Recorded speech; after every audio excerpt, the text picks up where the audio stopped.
friends, welcome back to my channel. My name is Tash and 2026 is nearly upon us. So I have been slowly making my plans for my reading in 2026. From reading challenges to ARCs, playing catch-up, all kinds of things. So I thought it would be really fun to take you through some of those plans in this video today. Starting with the Buzzword reading and cover challenges by a personal favourite booktuber of mine, Kayla, over at BooksandLala. I've never done one of these challenges before, so this is all kind of very new to me, but I thought it would be really fun to take part in the challenges this year to try and help me pick things off my TBR that I maybe wouldn't have chosen otherwise. The premise is really simple. Essentially, there are prompts, one for each month of the year, and you have to fulfill those prompts with things that are either on the cover of the book or the words that are in the title. So books that have a silhouette on the cover, or books that include the words me or my in the title, things like that. And they come with these two lovely graphics provided by Kayla herself. So I'm really excited for this because I think it will help me really focus in on what things I want to try and read in the month and actually come up with a plan. And make sure you keep an eye on my Instagram stories for updates on those every month, but I'll also be updating you on which books I've chosen for each of the prompts in my monthly wrap-up / TBR videos, so stay tuned for that as well. A trend that goes around pretty much every year on Bookstagram around this time of year is the general ask your friends / followers to recommend you books for the coming year. And traditionally, I think it's usually a 25 in 2025 or 26 in 2026, and 26 books just felt a little bit too much for me. So I've gone with 12 recommendations from 12 friends for 12 months. That feels fairly doable for me. And every month in my TBR videos, I will be picking one of these books from this little mug right here. Alex got me this mug many years ago and I never use it, so I thought I'd get it out for the occasion. I've got all of my 12 recommendations in there, and they are The Everlasting by Alex E. Harrow, Direbound by Sable Sorensen, All the Lonely People by Mike Gale, Night and the Trove by Holly Rose, Emily Wilde's Encyclopedia of Fairies by Heather Fawcett, Murder at the Book Festival by Jane Bettany, Belladonna by Adeline Grace, The Corruption of Hollis Brown by Kay Ankrum, Listen to Your Sister by Nina Veal, A Sorceress Comes to Call by T. Kingfisher, Flirting with Disaster by Naina Kumar, and The Unveiling by Quan Barry. And honestly, most of these, all of them except for The Everlasting, are books that were not on my TBR, that I've either never heard of before or just weren't on my radar. So I'm really excited to do this. I did this a couple of years ago. I think I did I can't remember if it was 23 or 24. But last time I did this, I did discover some books that I really loved. I think the last time I did something like this is when I was recommended Little Thieves, and that is one of my favourite book / series of all time. So hopefully all of these, if not some of them, will become some of my favourites. Who knows?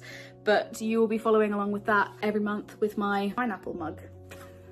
I gave feedback to 8 books on NetGalley this year, which I'm very pleased about. It's about the same as I did last year, but I still have 13 books left to review, 8 of which are books that have already been released, dating all the way back to 2022. So I really need to sort this out. So these are my plans for NetGalley / ARCs in 2026. First of all, any ARCs that I've got that I talked about in my previous video, so make sure you see that if you haven't already. All the ARCs that I've already got for 2026, I'm going to read those in the weeks before they release, so that they are done and dusted. I've got things in my calendar. I'm going to be very methodical with my TBRs this year and make sure that everything that needs to get read gets read. And then that leaves me with the 8 old ARCs that I still haven't gotten to. And my plan is not so much a plan, not so much like I'm going to read one every month, but my goal is to have all of those read by the end of the year. So theoretically, this time next year, I should only have ARCs on a NetGalley, books that haven't come out yet, if that makes sense. And I'm gonna do this. I am gonna do this. And I say this to myself every year that I'm gonna finish them, but this year I will finish them. I will do them. I'm not afraid of DNFing an ARC and giving feedback on it anyway, provided I've read enough, which is what I did with some of them this year. But I'm gonna give every single one of those 8 books a really good go at the very least and get them off of my list. We're gonna do it. There are some books on my TBR that have been on my TBR for probably near on a decade at this point, and pretty much all of them are high fantasy, very chunky, thick books. Think Brandon Sanderson, think The Name of the Wind, The Black Prism, things like that. And in the past couple of years, I've done a really good job of getting through some of those early TBR picks, but I've always avoided those big, chunky, long, high fantasy books because, quite frankly, they just intimidate me. They just frighten me. and I feel like I'm gonna love them, but I also get really panicky that if I dedicate a lot of time to reading something really thick, like a Brandon Sanderson book, that I'm gonna get really behind on my other challenges, my other goals and things like that. So I just keep putting them off. So I would really love to get to some of those older, chunkier, scarier TBR books this coming year. But I'm also at some point going to go through my TBR and try and cull the herd a little bit, because most of them I am still interested, but things like The Name of the Wind, which I feel like we're fairly certain is never going to be finished. Do I really need to read that? May it be one of the best books I've ever read? Probably, but then will I just be sad because the series will never be finished? I don't know. But there are some books on there that I kind of look back on and I'm like, do I still really want to read that? But they've been on there so long that I feel like they deserve their moment in the spotlight. So I think keep an eye out in the new year, because I think I'll be doing like I'll call it like a culling the herd video, where I take you through some of my oldest TBR books and just try and be realistic with myself about if I'm ever actually going to read them, and maybe get some of your guys' opinions on things that I'm not sure of. So that will be really fun. Keep an eye out for that. But yeah, is 2026 finally going to be the year that I read Brandon Sanderson? Maybe. Fingers crossed. Who knows? But we'll see.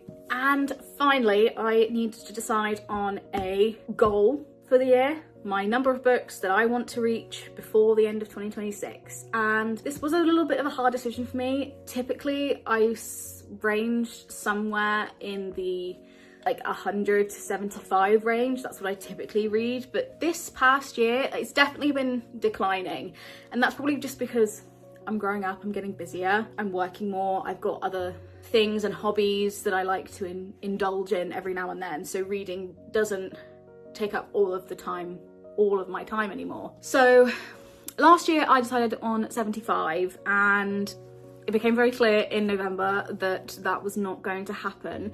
So I ended up reducing my goal to 65, which one book away, and she's done it, which I didn't even think I was going to reach 65, let alone. Anyway, I'm very excited about that. But 65 feels like a doable goal. It feels less stressful. I don't feel like I'm going to freak out. I'm going to be freaking out in November again of next year, thinking, oh my God, I've got 10 books left to read and it's never going to happen.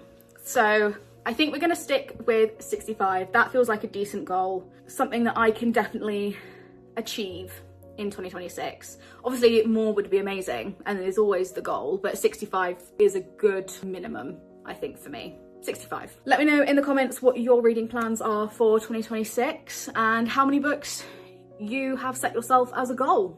I'd be really interested to know that. As always, if you like this video, make sure you hit that like button, and if you want to see more videos from me, make sure you hit that subscribe button. It only takes a second and it really helps me out. Thanks so much for watching, and I'll see you in the next one. Bye!